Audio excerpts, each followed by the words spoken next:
Hi, I'm Chris with Swift, and welcome to another Swift Sensors tutorial video.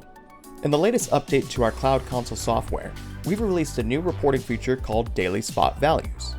A Daily Spot Value report shows the value of selected measurements at different times throughout the day. This is a common requirement for restaurants and food service businesses who monitor and document the temperatures of their food storage refrigerators and freezers as part of a HAACP compliance plan. Rather than distract your busy cooking or customer-facing staff with manual logging processes, you can automate the creation of these reports with the Swift Sensors Cloud software.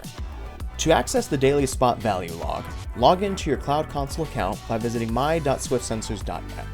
From there, you'll see the complete view of your system. Navigate to the top of the menu bar and select Analytics and then Reports. Once in the Reports module, select Daily Spot Values. Within the Daily Spot Values report, we have developed 5 unique predetermined times with varying intervals perfect for reporting.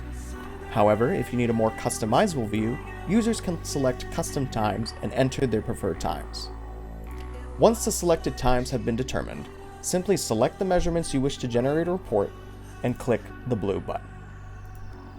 From here, our analytics engine will generate a comprehensive overview of the selected measurements with the selected times alongside any notes needed for the report. As always, a PDF form of this report can be generated toward the top for downloading and printing. For more information, please visit us at www.swiftsensors.com or email us at support@swiftsensors.com.